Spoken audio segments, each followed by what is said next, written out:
Rest in peace, J Dilla. Thank you for the inspiration.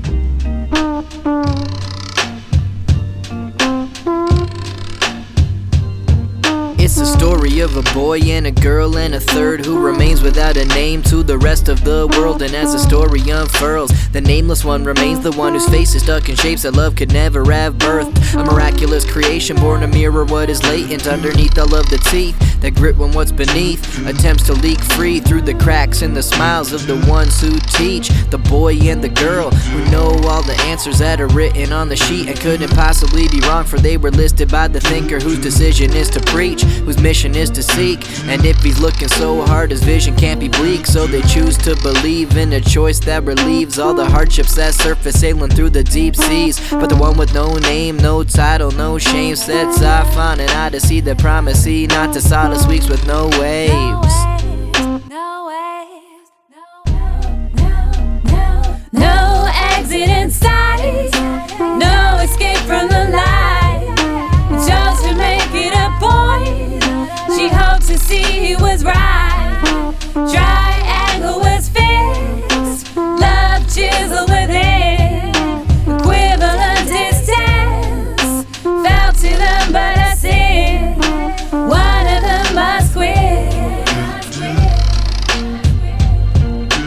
Up and down and all around, the three amigos of the tale get nailed and bound to the crosses of the roads that they've bound down. And before they even know it, they become devoted to the opiate emotion of their loneliest devotions. He loves her, but she's immersed in the third, who's still in the process of purging the thirst and is starting to consider that it might not work. Then the bubble bursts and third purrs at her, curls up in her lap and gives into the urge to be utterly submerged in a blur of fur, to be tickled, to be in the middle of too easy picking, slim from licking but not eating out the plates that they've been given, and just teasing both these victims of the over-eager system.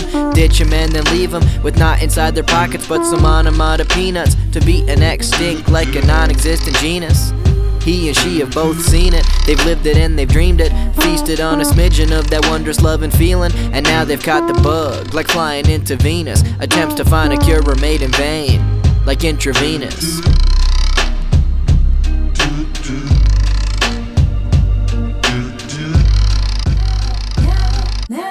No exit in sight, no escape from the light.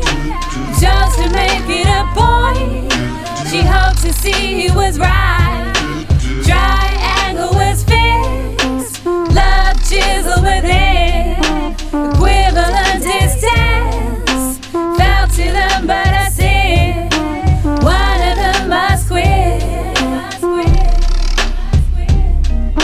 Escape is rarely easy from the jaws of this trap that make the saltiest of seamen feel queasy. Even Captain Jack had a fat yak, then a flashback to a time when he couldn't flee free from the bonds of this captor, who made him play cheesier than a Green Bay Packer, whose embrace was more addictive than crackers, made of flax and whose teeth were sharper than velociraptors. And the third has got both him and her in this grip, like Ed Helms in the club on a Bangkok visit. This shit ain't no frickin' picnic. They want the third to make a pick quick, for until that moment comes, their lives are frozen stuck, broken by the throes of hope of unknown love.